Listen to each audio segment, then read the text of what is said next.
Hello and welcome to the economics in this week YouTube channel. आज के इस video में हम लोग गुणक के बारे में बात करेंगे, उसके वर्किंग प्रोसेस, कार्यविधि के बारे में बात करेंगे। ये गुणक का पार्ट टू वीडियो है। इसके पहले भी हम लोगों ने गुणक के बारे में एक और पार्ट में बात किया है।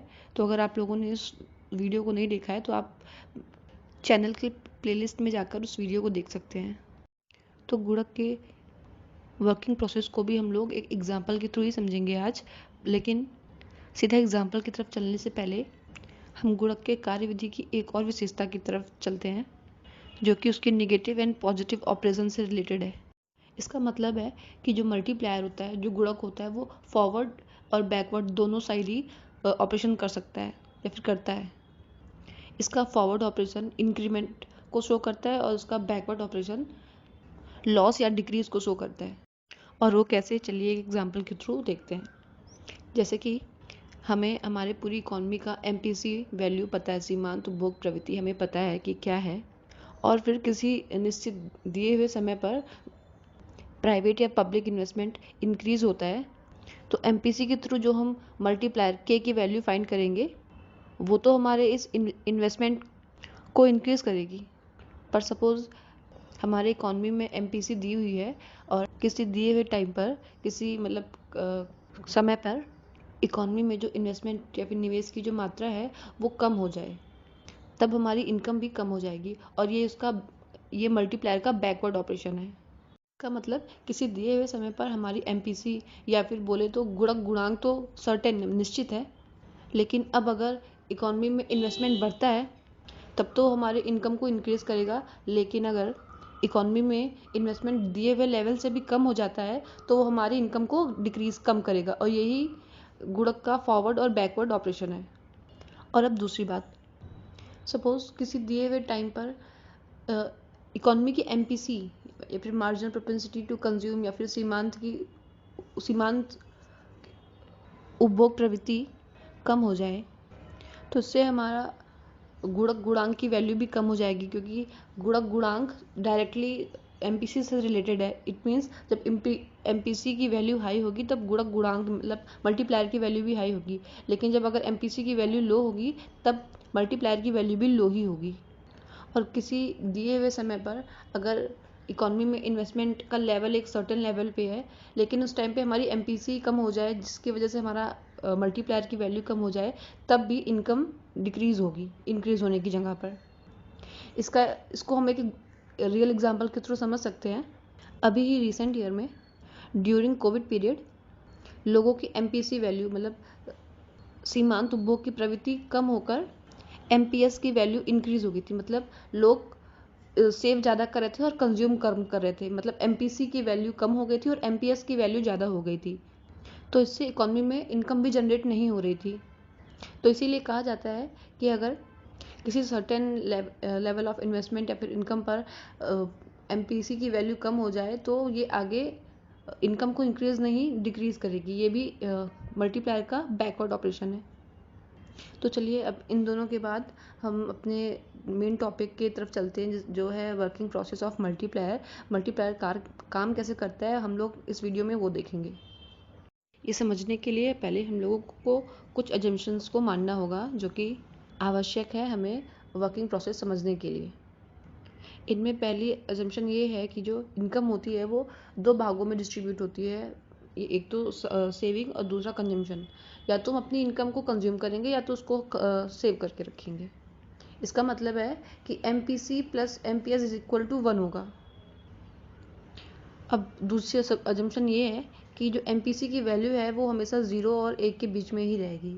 इसका मतलब है कि हम ना तो अपनी पूरी की पूरी इनकम कंजम्पशन पे स्पेंड करेंगे और ना ही पूरी की पूरी इनकम सेव करके रखेंगे। अब तीसरी एजम्पशन ये है कि जो स्पेंड होता है एक बायर का, मतलब एक उपभोक्ता का जो व्यय होता है, मतलब स्पेंड होती है, वो एक सेलर के लिए इनकम का काम करती है। मतलब ऐसे समझें कि अगर हम कोई सामान के लिए अपनी इनकम स्पेंड कर रहे हैं तो जो मुझे वो सामान बेच रहा है उसके लिए मेरा स्पेंड उसकी इनकम बन जाएगी। और फिर वो इनकम वो अपने कंजम्पशन के लिए आगे यूज़ करेगा। और चौथा पॉइंट ये है कि यहाँ पर पूरी इकॉनमी की एमपीसी वैल्यू हम लोगों ने 0.5 अज्यूम करके रखी है। मतलब इसे 1/2 के भी बोल सकते हैं हम लोग। इसका मतलब कि हम अपनी पूरी इनकम का आधा कंज्यूम कर रहे हैं और आधा सेव कर रहे हैं। और ये किसी एक इंडिविजुअल की बात यहाँ नहीं हो रही है, अभी पूरी इकॉनमी की बात हो रही है। तो अब हम इस टेबल के थ्रू इसके वर्किंग प्रोसेस को समझेंगे। तो पहले हम ये देख लेते हैं कि टेबल में हम लोगों ने क्या क्या शो किया है। तो सबसे पहले हम लोगों ने राउंड या फिर टाइम, मतलब अभी देखिएगा कि हमारी इनकम जो है वो कितने टाइम यूज़ होगी इकॉनमी में बार बार।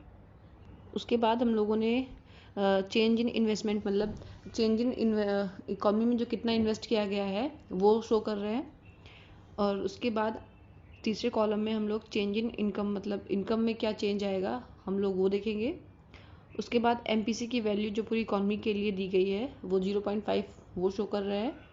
और उसके बाद हम लोग एमपीएस की वैल्यू जो 1 माइनस 0.5 है, मतलब जो हम अपनी इनकम में से कंजम्पशन के बाद बचाते हैं वो एमपीएस, मतलब वो भी 0.5 ही होगी, वो शो कर रहे हैं।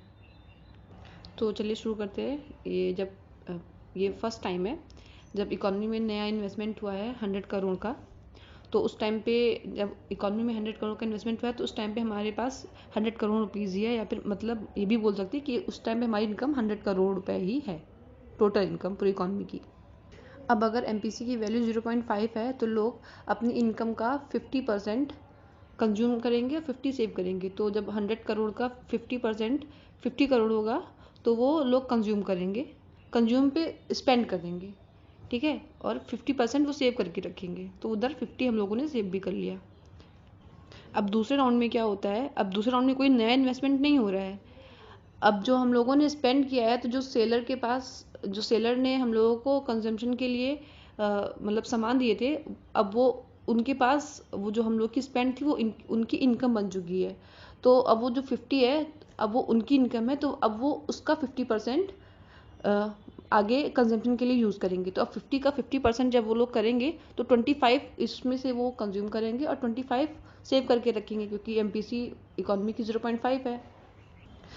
जो आगे तीसरे राउंड में जाके 25 इनकम आगे, क्योंकि उन्होंने भी किसी से सामान खरीदा है तो वो अब उनकी इनकम बन चुकी है, तो वो भी 25 को अपने कंजम्पशन के लिए यूज़ करेंगे और उसका 50% 12.50 वो यूज़ करेंगे कंजम्पशन के लिए, और 12.50% वो सेव करके रखेंगे।